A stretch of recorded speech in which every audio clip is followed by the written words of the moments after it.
नमस्कार, आप देख रहे हैं डॉक्टर साहेब आपके साथ मैं हूँ मुस्कान दशको। आज के इस एपिसोड में हम बात करेंगे और ये जानेंगे कि लोगों को आईवीएफ कब करवाना चाहिए, किस एज में करवाना चाहिए, क्या वो लास्ट स्टेज होता है जब आईवीएफ का वो प्रोसेस स्टार्ट कर सकते हैं। इसी बारे में तमाम जानकारी लेने के लिए आज हमारे साथ मौजूद है बिहार के जाने-माने IVF specialist doctor Himanshu Rai. Sir नमस्कार, बहुत-बहुत स्वागत है आपका। Thank you. सर आपसे जानना चाहेंगे, अगर हम बात करें आईवीएफ की, तो आईवीएफ लोगों को किस स्टेज में, कौन से एज में, कब स्टार्ट करना चाहिए? क्या ऐसी चीज़ें देखनी चाहिए कि अब आईवीएफ करवाना है? इस बारे में थोड़ा आप तमाम जानकारी दें। जी, धन्यवाद। ये बहुत इम्पोर्टेंट क्वेश्चन है, इसलिए कि बहुत सारे जो हम लोग के पास पेशेंट्स आते हैं वो आईवीएफ कराने के पहले उन्होंने इतना वक्त ज़ाया अपना कर दिया रहता है इलाज में, जिसमें कि जब तक हम लोग के पास वो पहुंचते हैं तब तक उनके एग्स जो होते हैं वो बिल्कुल ही ख़राब उनकी क्वालिटी हो चुकी रहती है एज बढ़ जाने के चलते।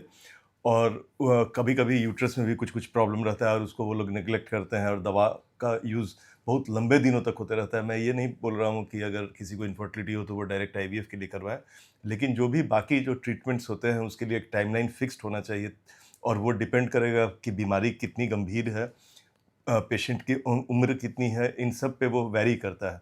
बट अमूमन कोशिश करना चाहिए कि अगर इनफर्टिलिटी की समस्या हो, चूँकि 25 साल से 30 साल के बीच में अधिकतर महिलाओं की शादी हो ही जाती है और 2-3 साल में शादी के बाद बच्चे अगर नहीं होते हैं, इनफैक्ट आजकल तो लोग 2-3 महीने में ही डॉक्टर के पास चले जाते हैं कि बच्चा नहीं हो रहा है, इसलिए कि इसके बारे में इतनी आजकल जागरूकता बढ़ गई है इनफर्टिलिटी के बारे में कि वो जाते हैं और डायरेक्टली भी आईवीएफ के बारे में पूछते हैं। लेकिन वो समय होता है पहले टेस्ट करने का कि आखिर किस कारण से बच्चा नहीं हो रहा है। कभी-कभी बहुत सिंपल ड्रग्स से, दवाओं से या इवन लाइफ़स्टाइल मॉडिफ़िकेशन से भी प्रेगनेंसी तुरंत हो जाती है और कभी-कभी समय लगता है और कभी-कभी ऐसी बीमारी होती है जो कि इलाज से उसका बाकी इलाज से संभव नहीं रहता है। तो इन सब महिलाएँ जिनका जैसे ट्यूब दोनों बंद हो या ट्यूमर यूट्रस में हो या ओवेरियन कोई ट्यूमर हो, इस या ओवरी का जो एग का रिज़र्व है वो बहुत कम हो, तो ये सारा वो ग्रुप है महिलाओं का या जिसका लेट मैरिज हुआ हो, जिन्हें कि अपना टाइम जो है बहुत इम्पोर्टेंट होता है, प्रेशियस होता है। बिकॉज़ आईवीएफ की सफलता की दर औरत के एज पे निर्भर करती है, वो सबसे इम्पोर्टेंट फैक्टर होता है। तो इन महिलाओं को चाहिए कि 32-33 साल तक होते हुए, मतलब शादी के 2-3 साल अगर हो गए और 6 महीना से साल भर अगर इलाज चल चुका है, तो उन्हें अच्छा रहेगा कि आईवीएफ स्पेशलिस्ट के पास जाके ये देख लेना चाहिए कि हाँ, उनके पास और भी समय है कि नहीं कि वो नॉन आईवीएफ ट्रीटमेंट अपना कंटिन्यू करें या डायरेक्टली फिर आईवीएफ पे चले जाएँ।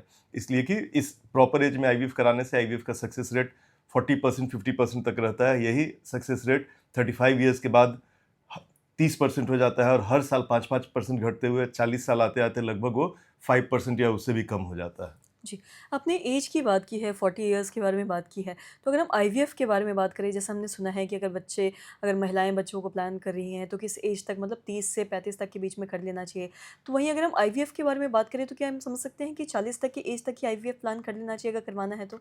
नहीं, अच्छा रहेगा कि 35 ईयर्स के पहले ही आईवीएफ प्लान कर लिया जाए। मैंने बताया कि after 35 years pregnancy rate IVF से जो होता है, घटना शुरू हो जाता है, बहुत तेज़ी से वो डिक्लाइन होता है। डिक्लाइन जो होता है 30-32 से ही शुरू हो जाता है, लेकिन उस साल 32 साल और 33 साल में उतना फ़र्क नहीं रहता है। लेकिन 36 और 37 में काफ़ी का फ़र्क हो जाता है। तो ये समझना चाहिए कि जो डिक्लाइन है ओवरी के नंबर्स का या क्वालिटी का, वो 30-32 तक कांस्टेंट रहता है, उसका धीरे-धीरे घटता है और उसका बहुत तेज़ी से स्टीप फॉल उसको हम लोग बोलते हैं, बहुत तेज़ी से गिरता है। इसीलिए 35 साल के पहले ही अच्छी उम्र होती है आईवीएफ करवाने की, उसके बाद अगर जा रहे हैं, तब उसमें चांसेस ऐज के चलते कम हो जाता है।